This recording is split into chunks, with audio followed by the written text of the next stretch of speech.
delivering that pay rise for 3 million of the lowest paid. We know the Leader of the Opposition opposes all that. She thinks the minimum wage is a burden and that maternity pay is excessive. It's the same old Tories. They opposed the minimum wage in the first place. They've learned absolutely nothing. Leader of the Opposition, Kemi Badenoch. Mr. Speaker, the Chancellor claimed that her budget was a once-in-a-Parliament reset. So why are we having an emergency budget next week? Mr. Speaker, we have delivered record investment into this country. We've had 3 interest rates cut in a row, and wages are going up faster than prices, which is a massive cost of living boost. That's after only 8 months, after 14 years of absolute failure. What do they do? Interest rates 11%. Massive 22 million black hole in the economy. They crashed the economy. We're rebuilding Britain. Mr. Speaker, he knows why we're having an emergency budget, because since the last one, since the Chancellor delivered her budget in October, growth is down, borrowing is up, and she has destroyed business confidence. Does the Prime Minister now regret raising taxes on business? Prime Minister. Mr. Speaker, the OBR will present their numbers. There will be a spring statement next week. But, Mr. Speaker, she still hasn't. We've got record investment into this country.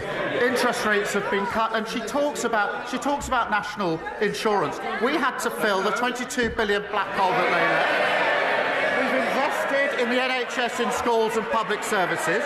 We're pressing on with planning, with infrastructure and regulation. But I understand the Leader of the Opposition is straight talking, so perhaps she can help us with this. Is she going to reverse the next increase? If not, what's the point? If so, what other taxes is she raising to fill the hole? One way or the other. You're in government. Speaker, the only black hole is the one that he is digging. He's shown absolutely no regret, but everybody knows the Chancellor has made a mistake. That is why they're having an emergency budget.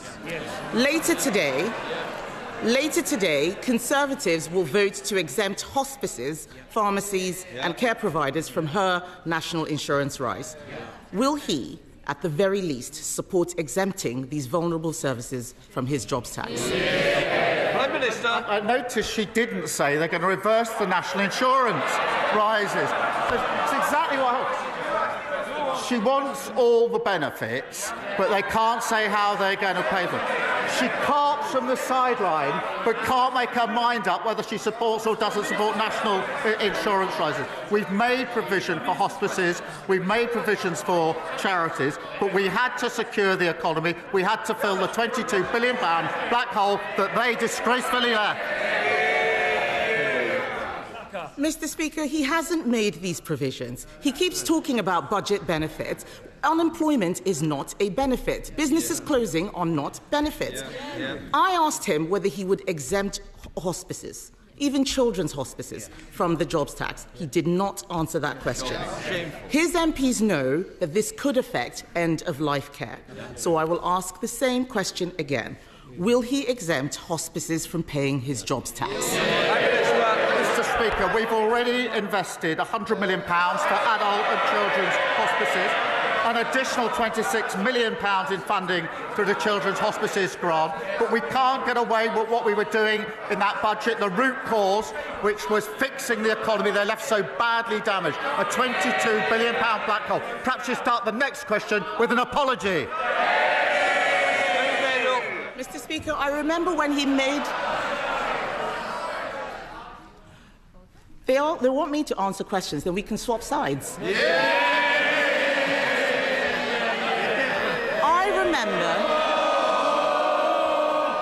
I remember when he made that announcement. He's forgotten, because the money he's referring to for hospices is for buildings. It is not for the salaries hit by the jobs tax.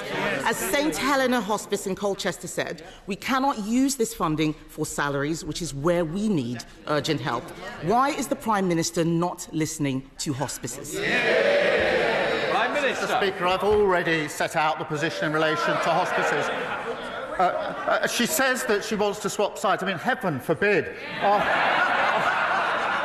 After 14 years of breaking everything, we're getting on with the job of fixing it, and all she can do is cart from the sidelines with absolutely no policy.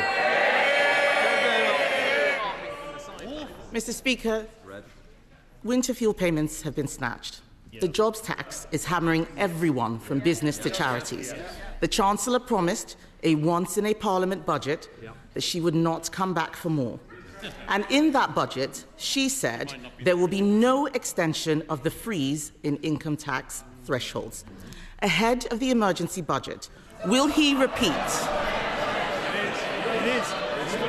Mr. Speaker, ahead of the emergency budget, will he repeat the commitment that she made? Prime Minister. Mr. Speaker, she's got such prescriptive questions, she can't actually adapt them to the answers that I'm giving. I mean, Mr. Speaker, I think she now calls herself a Conservative realist. Well, I'm realistic about the Conservatives. The reality is they left open borders and she was the cheerleader. They crashed the economy, mortgages went through the roof, the NHS was left on its knees, and they hollowed out the armed forces. This government has already delivered 2 million extra NHS appointments, 750 breakfast clubs, record returns of people who shouldn't be here, and a fully funded increase in our defence spending. That is the difference that a Labour government makes. Thank you, Mr. Speaker. A lady came to see me recently who needed help. She had a disability. It meant that her children have to help her cut up her food. They have to help her wash beneath the waist. They have to supervise her as she goes to the toilet. Under the Tory welfare system, we were able to get that lady on PIP. Under the Prime Minister's new proposed system, she will get zero. Nothing. And after 14 years of the Tory government, and many of us wanting to see the back of them, can the Prime Minister answer one question?